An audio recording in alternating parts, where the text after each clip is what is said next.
Isang nagkakagulong lesbian relationship. Yes, dalawa silang babaeng nag-iibigan.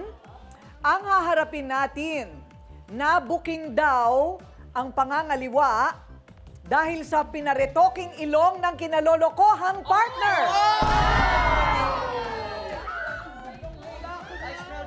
Kumbaga, yung kanyang kabit, yun ang pinagawa niya yung ilong. Yun. Ayan tuloy, nanganganib ang inalagaan nilang a long and lasting love. Si Nitz ay nagduda. Mga kilos at galaw ni dada niya ay nag-iba. Lagot na! Ebidensyang hawak niya. Walang lusot ang kanyang kinakasama. Totoo po na meron siyang babae, si Dada. Meron siyang kinaumalingan.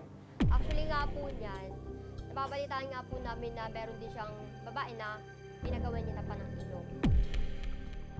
Nako, talagang deserve niya yon kasi yung nahuli ni Ate Nitz, si Dada, grabe, talagang inaway ni Ate Nitz doon. Kasi nalaman nga niya na ginastusan niya yung babae na worth of 7,000. Alam ko sa ilong yun eh. Pero tumatanggi pa rin talaga. Grabe ang kapal ng mukha nun. Sobra, talagang babaero, sobra yun si Dada. Oh no!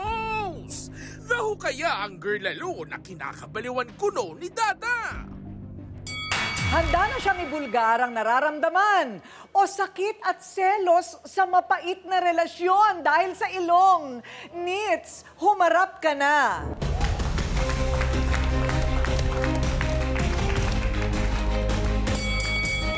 Ayan, Nitz, ano ang problema mo? Yung jowa ko po, yung partner ko na sobrang babaero.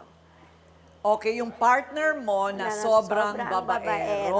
Na babae na nga, babaero pa rin po. Ayun. Walang magawa. Teka muna, pag babae ba, hindi pwedeng maging babaero?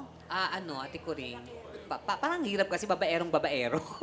Di ba, babaerong babae? Oo. Babaerong babae. Pwede yun, di ba? Pero pwede naman po. Pwede Opo. yun. Yeah. So, matagal na kayong magjowa nitong Tagal na po. 11 years na po kami. 11 years. 11 years. Nagsasama. Ayun.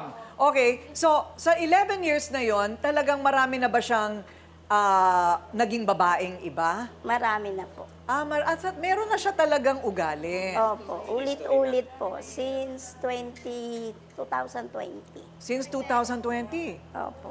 Oh, nahuhuli mo ba naman o suspetsa mo lang yon? Nahuli ko po. Nahuli ko po. Nung last time nga po. Nahuli ko po. Nung Paano? 2021, mismo nahuli ko siya sa bahay din ng babae. At pwede naman nagkukwentuhan lang. Ano ang ginagawa nila nung nahuli mo sila? Wala daw, nagkukwentuhan. Hindi po siya umaamin talaga. Sa tuwing nahuhuli ko, hindi talaga siya umaamin. At sa lahat ng pagkakataon na ikaw ay nagduda, wala ka talagang pruweba na nakita mo sa harap-harapang naghahalikan. Wala po nung Wala mga naman. nakaraan. Pero ngayon, may ganun ba? Pero ngayon po, talagang meron. O, umaamin ba? Umaamin? Hindi nga rin po. Hindi rin. Okay. O, eto na, siste. Ito na ang siste. Ano ang pinaka-ebidensya mo na itong pinagseselosan mo ngayon ay talagang may relasyon sila? Nakita ko po sa cellphone niya, sa gallery niya po, na may picture ng pinagawang ilong, tapos may picture po sila na nakakalong siya sa babae. Nagkumitis po siya. Nakakalong! Yan po, talagang dawon. Nakakalong. Opo, kumalong po siya doon sa ilong na yon. O, teka muna sandali lang. Ano ngayon kung nagpagawa ng ilong? Oo nga, ate. Bakit niya po pagagawan ng ilong yon? Kaano-ano niya ba yon? Paano mo naman ako nga po, nalaman? hindi niya mabigyan ng pampariban, pampaganda. Tapos sa babae, Paano mo alam na siya ang gumasto sa ilong ng babae? sabi niya po, inano niya daw, pinahiram niya lang daw yung babae ng pampagawa ng ilong, naawa siya. Yun naman ang kwento niya sa akin. Ayun. Kasi, Okay. Pakita nga natin, Ryle, yung before and after ng ilong. Ano pa tong ilong na pinagsasabi? Ito ba yung babaeng pinagseselosan mo? opo Okay. yan po. Okay. Yan. Ito yung dati. Ayan, siya po, di ba? Ito ba yung napagawa na yung ilong, hindi pa? Hindi pa po. Ito yung dati. Ayan po yung dati niyang mukha. Ah, ito Nakita yung ko sa dati. gallery ng aking Feeling ko ano partner. siya, ginawa na yan, tapos namamaga. Namamaga. Oo. Feeling ko gawa siya. Kasi Parang- naka-violet eh. Parang may ano, parang anesthesia yung ganun. So hindi pa siya healed? Okay, gusto ba ninyo makita kung ano na itsura niya?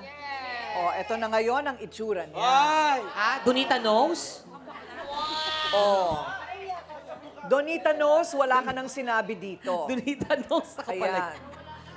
Okay, so ito na siya, ito na siya. Alamin na muna natin, di ba, yung kabilang panig.